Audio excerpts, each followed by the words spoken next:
semiskin-miskinnya orang itu masih dia dihujani nikmat oleh Allah Subhanahu wa taala yang dia tak rasa.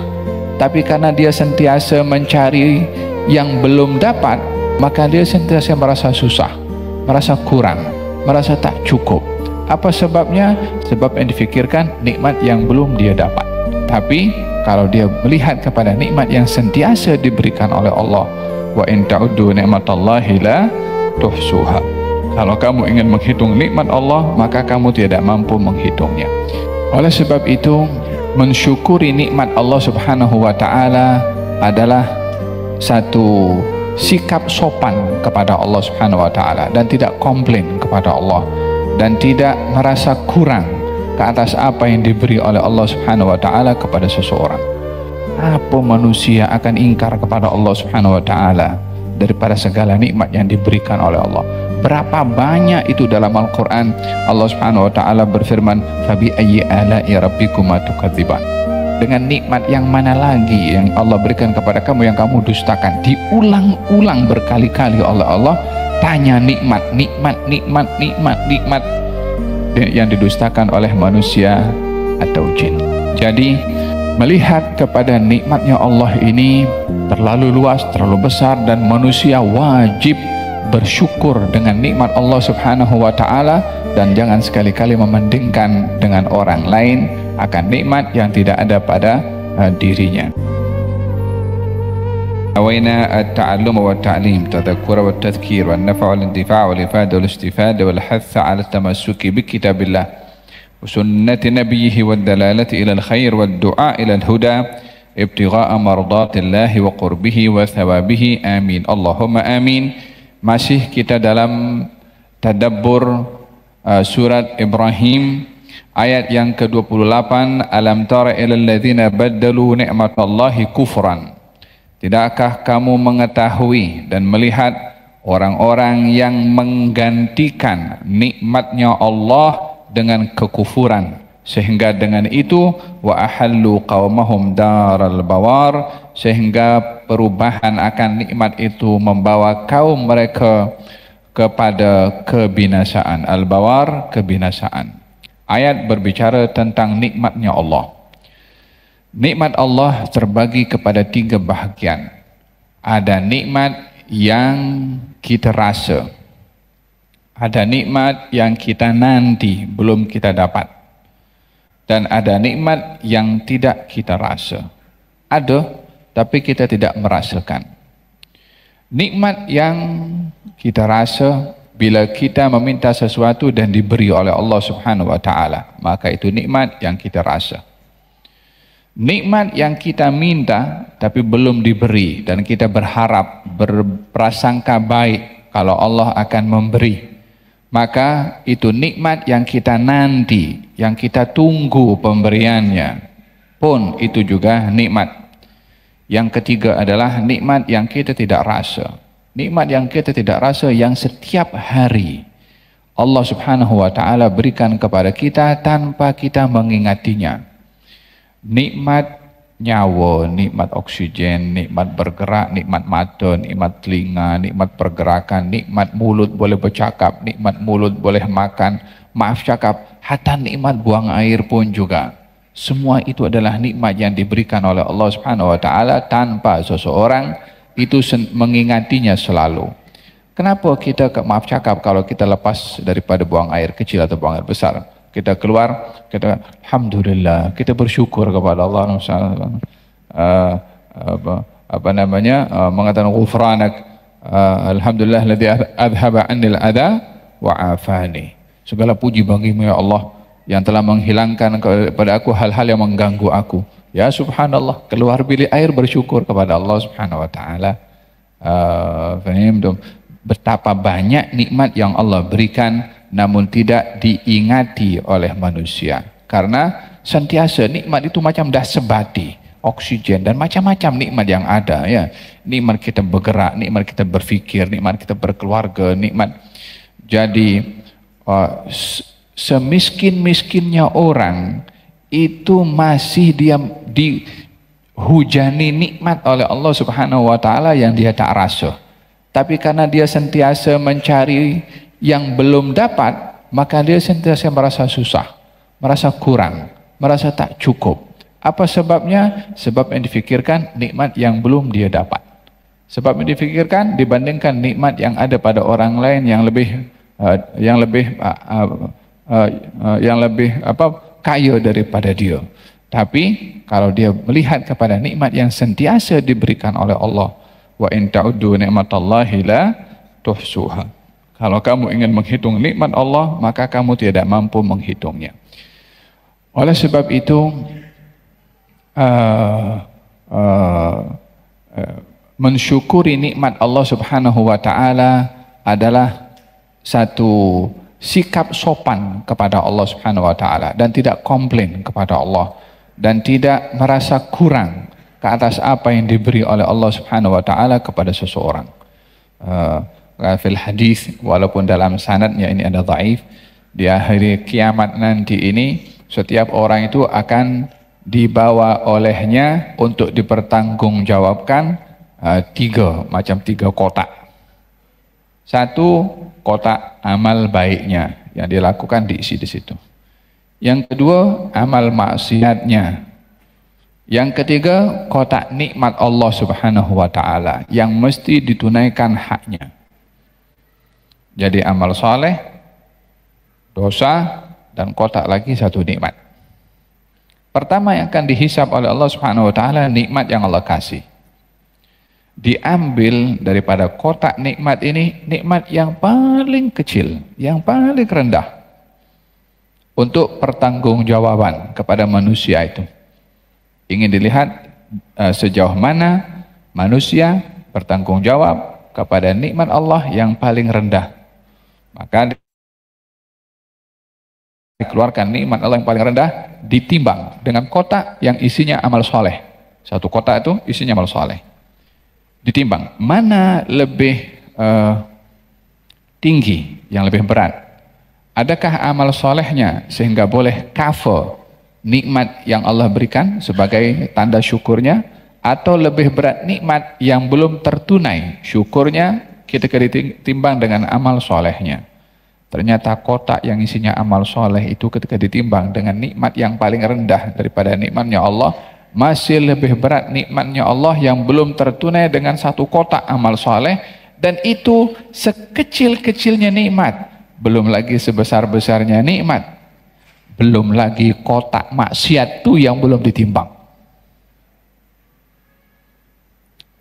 Apa manusia akan ingkar kepada Allah Subhanahu wa taala daripada segala nikmat yang diberikan oleh Allah?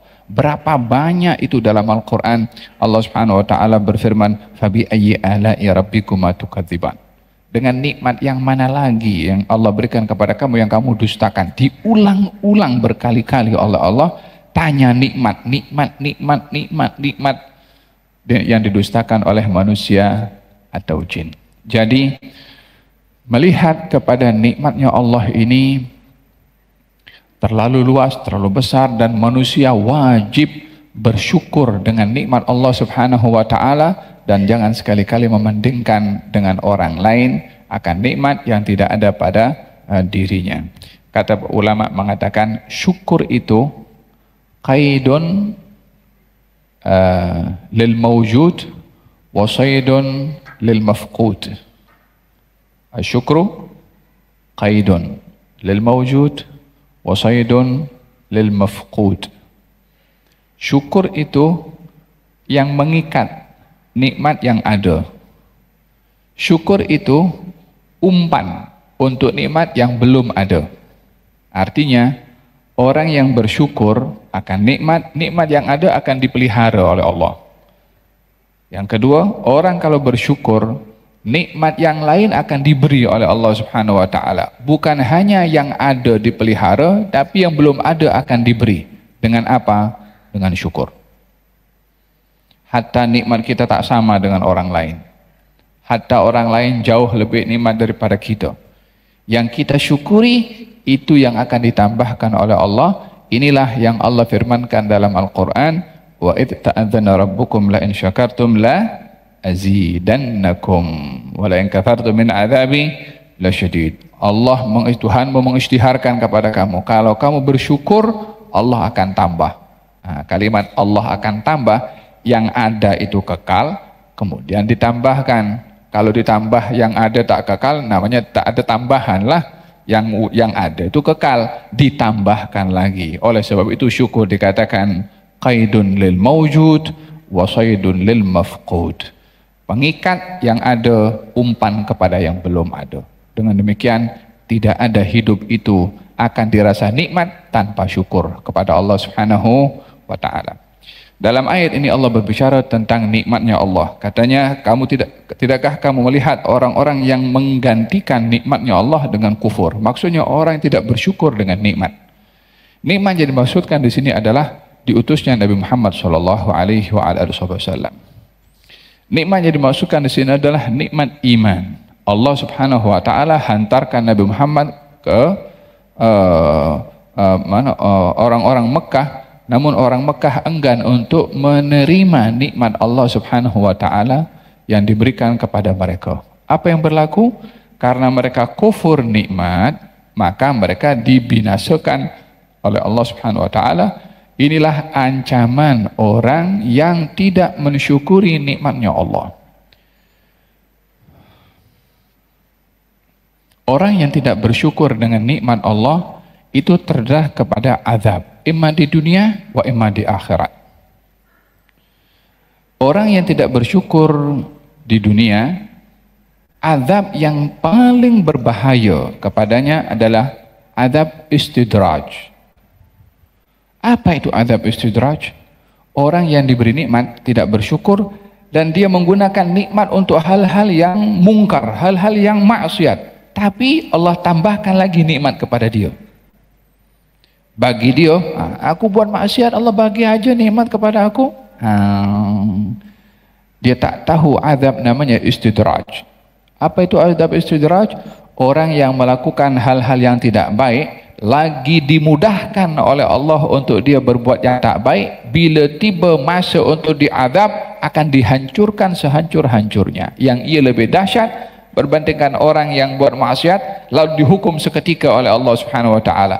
Orang yang berbuat maksiat dihukum seketika lebih ringan daripada orang yang berbuat maksiat lalu masih dimanjakan oleh Allah Subhanahu wa taala dengan diberi banyak nikmat, yang hukuman bagi dia di akhir nanti adalah lebih dahsyat berbandingkan kepada orang yang bermaksiat lalu segera dihukum oleh Allah Subhanahu wa taala.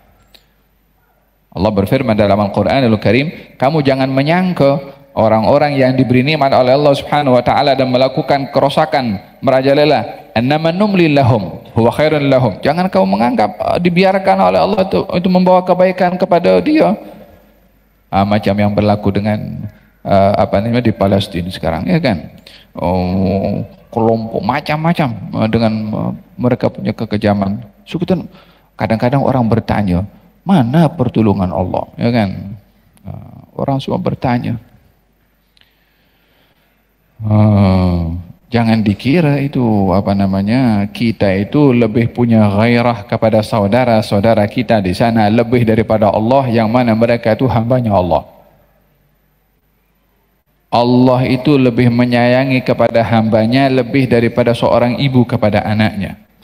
Kita dengan orang-orang di Palestina ini ikatan saudara, bukan ibu dan anak atau orang tua dengan anak. Yang kasih sayang saudara dengan saudara beza dengan kasih sayang orang tua dengan anak.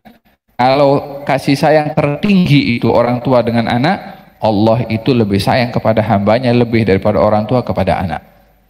Jadi yang berlaku sekarang ini tidak terlepas daripada istidraj yang diberikan oleh Allah kepada orang-orang Yahudi Zionis. Untuk tiba satu masa nanti, tidak ada yang terlepas, tak ada terlepas. Sebelum ini Firaun pun juga dibiarkan dulu melakukan hal-hal yang yang mungkar, kan. Akhirnya pun sampai malam ini pun juga dia kena diadab di alam kuburnya situ. Kalau dia boleh cakap dengan kita kan, hikmah rabbaniyah, hikmah yang Allah simpan. Hanya walakinnakum qaumun tasta'jilun. Hanya manusia punya problem ini, al-ujalah, terburu-buru. Macam segala-galanya ingin sekelip mata jadi macam tu. Kita bukan boleh kun fayakun. Yang makanya kun fayakun hanya Allah Subhanahu wa taala. Kita ini mencari hikmah dan sabar, demikian yang diperintahkan oleh Allah Subhanahu wa taala, dan mungkin saja ini menjadi pengajaran kepada kita juga yang perlu kita ambil daripada apa yang berlaku. Nah, alam tara ilal ladzina badalu ni'matallahi kufran wa ahallu qaumahum daral bawar. Disebabkan mereka kufur nikmat, maka dibinasakan oleh Allah Subhanahu wa taala. Maha suci Allah untuk membiarkan orang zalim itu dibiarkan melakukan kezaliman, seakan-akan tak ada undang-undang. Negara saja itu ada undang-undang menghukum orang jahat.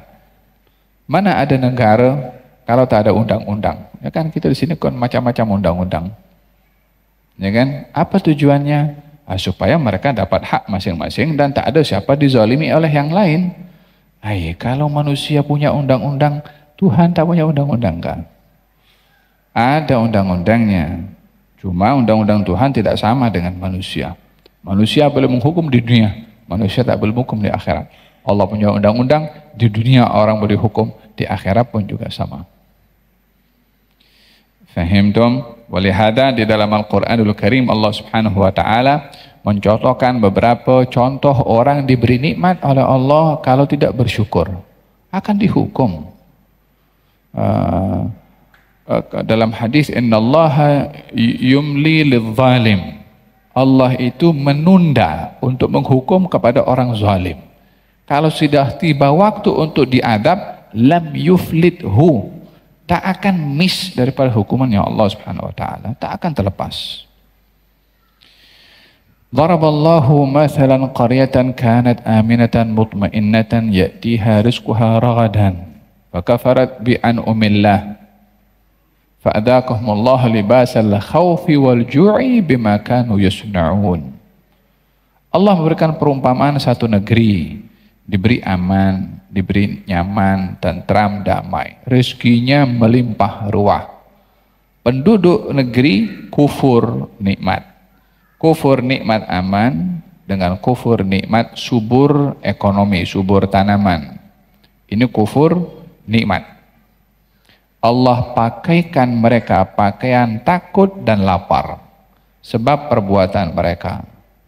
Hukuman di dunia kepada satu negeri dahulu yang diberi nikmat aman, ketika kufur nikmat, tidak bersyukur kepada Allah dengan nikmat aman, Allah hukum mereka dengan nikmat kacau. Ketika mereka tidak bersyukur dengan nikmat tanah yang subur untuk mereka dapat makan daripada hasil bumi, Allah hukum mereka dengan kebuluran. Ini bumi-buminya Allah, tanaman-tanamannya Allah. Manusia bukan punya kuasa mutlak untuk berbuat apa saja. Mereka hanya pelaksana, staf, kaki tangan kepada Allah Subhanahu wa taala. Ya, kita semua kaki tangan, tergantung apa yang kita buat.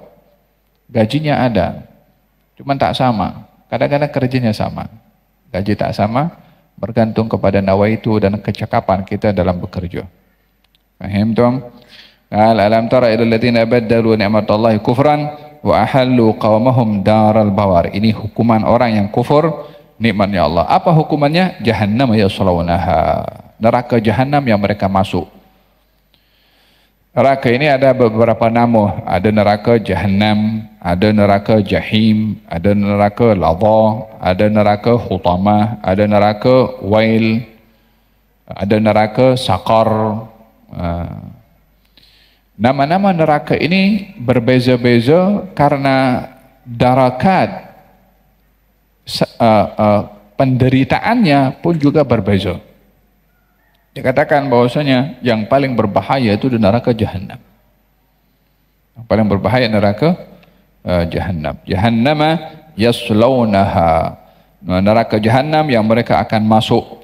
Wa bi'sal qarar, dan seburuk-buruk tempat adalah neraka Jahannam. Wa ja'alu lillahi andadan liyudillu an sabilih. Mereka menjadikan andadan, sekutu pada Allah, liyudillu an sabilih, untuk memisongkan manusia daripada beriman kepada Allah Subhanahu wa taala. yakni mereka orang-orang kafir memesongkan, menyesatkan orang lain dengan menyekutukan bersama dengan Allah selain daripada Allah Subhanahu wa taala.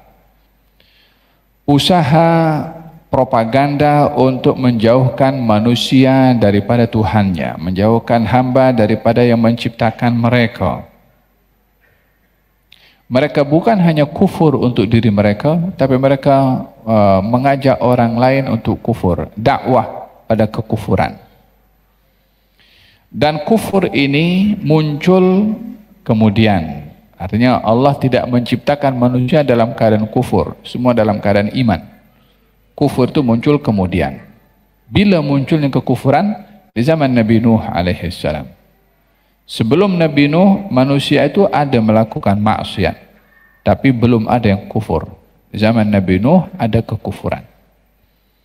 Oleh sebab itu selama daripada Nabi Adam sampai Nabi Nuh semuanya orang-orang beriman walaupun melakukan maksiat.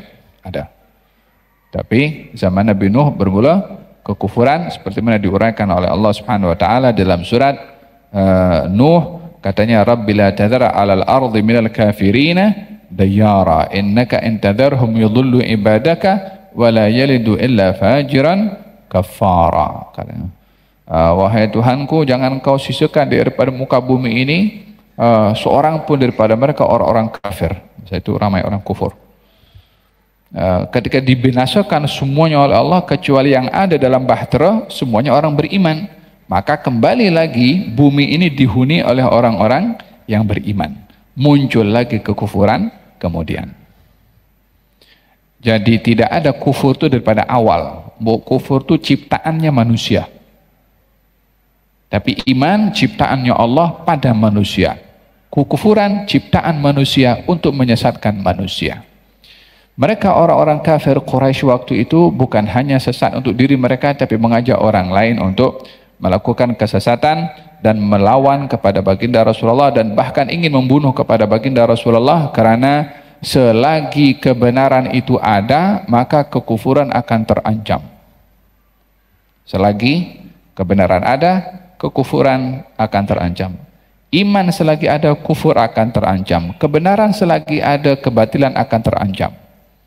Jadi tidak ada ancaman pada perkara yang batil kecuali munculnya kebenaran.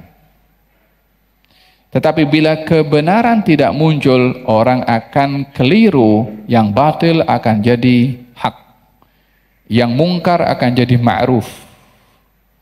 Apa sebabnya? Ma'ruf yang sebenar itu tak ada, hak yang sebenar tak muncul, maka di sini orang akan keliru, ma'ruf itu mungkar jadi ma'ruf.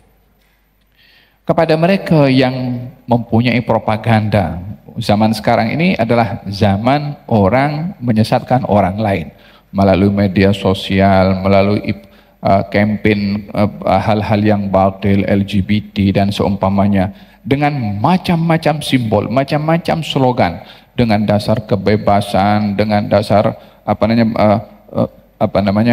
pribadi, dengan macam-macam slogan yang diketengahkan. Sama juga tentang kebebasan di dalam menutup aurat atau tidak,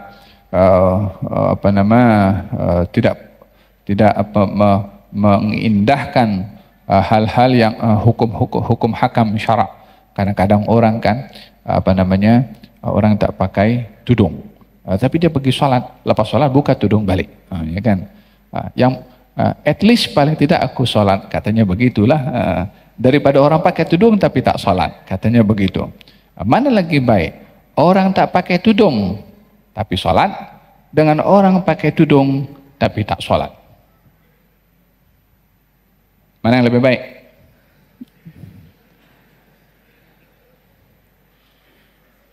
Ya dua-dua salah, tak ada yang baik.